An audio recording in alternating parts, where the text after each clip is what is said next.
नमस्कार। आप देख रहे हैं हमारा न्यूज बुलेटिन। आज की सबसे बड़ी खबरें। अमेरिका ईरान डील के बाद डोनाल्ड ट्रंप का बड़ा बयान।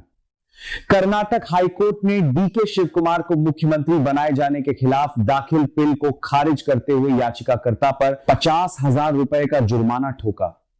और टीएमसी छोड़ने वाली सांसद रचना बनर्जी ने ममता बनर्जी को लेकर दिया चौंकाने वाला बयान। तो चलिए शुरू करते हैं आज का बुलेटिन। ट्रंप का बड़ा बयान। ईरान पर हमला मेरी मजबूरी थी। अमेरिका और ईरान के बीच लंबे अरसे से चली आ रही तनातनी आखिरकार एक नए मोड़ पर आ पहुंची है। पश्चिम एशिया में हफ्तों से छाई अस्थिरता के बीच पिछले सप्ताह अमेरिका ने ईरान के खिलाफ सैन्य कार्रवाई की, जिसके बाद दुनिया भर की नजरें इस इलाके पर टिक गई थी। अब उस कार्रवाई के बाद शुरू हुई कूटनीतिक बातचीत रंग लाई है और दोनों देशों के बीच एक नई डील पर दस्तखत हो चुके हैं। फ्रांस में आयोजित जी7 शिखर सम्मेलन के दौरान अमेरिकी राष्ट्रपति डोनाल्ड ट्रंप ने इस पूरे मामले पर खुलकर बात की। उन्होंने साफ शब्दों में कहा कि पिछले हफ्ते ईरान पर हमला करने के अलावा उनके पास कोई दूसरा रास्ता नहीं बचा था। ट्रंप ने कहा कि हालात ऐसे बन गए थे कि यह कदम उठाना उनकी मजबूरी बन गई थी। ट्रंप ने यह भी बताया कि दोनों देशों के बीच हुआ यह समझौता पूरी तरह से उचित और संतुलित है।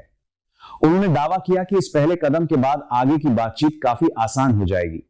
ट्रंप के मुताबिक जो पहला चरण पूरा हुआ है वह आने वाली प्रक्रियाओं की नींव बनेगा।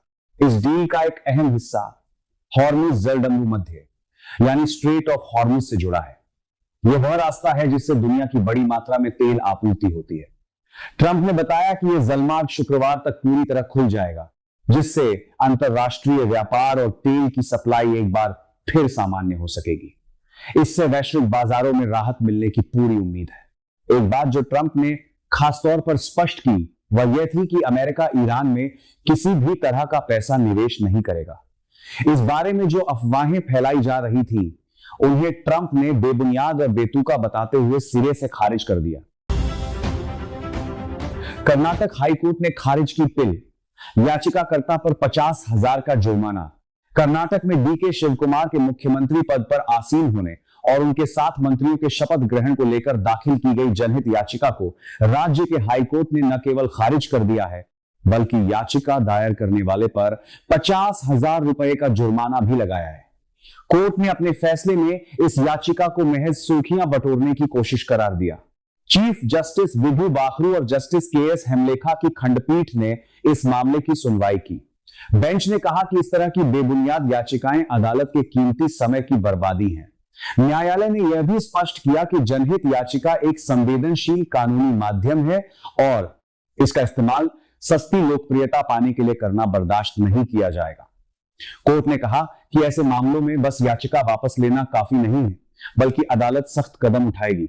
अब सवाल यह है कि यह याचिका आखिर थी किस बात पर। याचिकाकर्ता का दावा था कि डीके शिव कुमार को मुख्यमंत्री बनाना और उनके साथ केवल 13 मंत्रियों का शपथ ग्रहण कराना संविधान के अनुच्छेद 164 के उपखंड 1A का उल्लंघन है।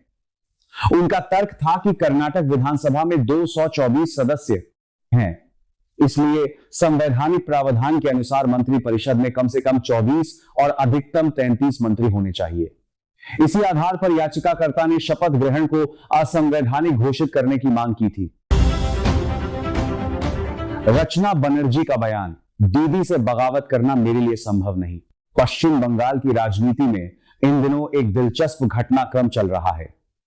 तृणमूल कांग्रेस छोड़कर nationalist citizen party of India यानी एनसीपीआई में शामिल हुई सांसद रचना बनर्जी ने ममता बनर्जी को लेकर एक बेहद खुलासा करने वाला बयान दिया है।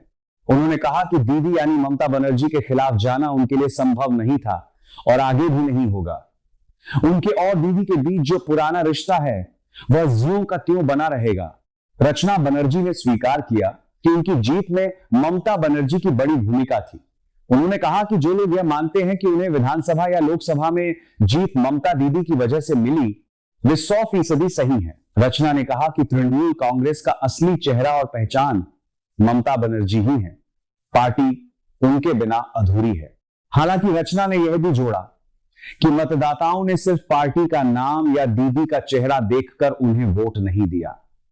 लोगों ने उन पर इस भरोसे के साथ मुहर लगाई कि वे अपने क्षेत्र की जनता के हितों के लिए काम करेंगी, उनकी आवाज बनेंगी।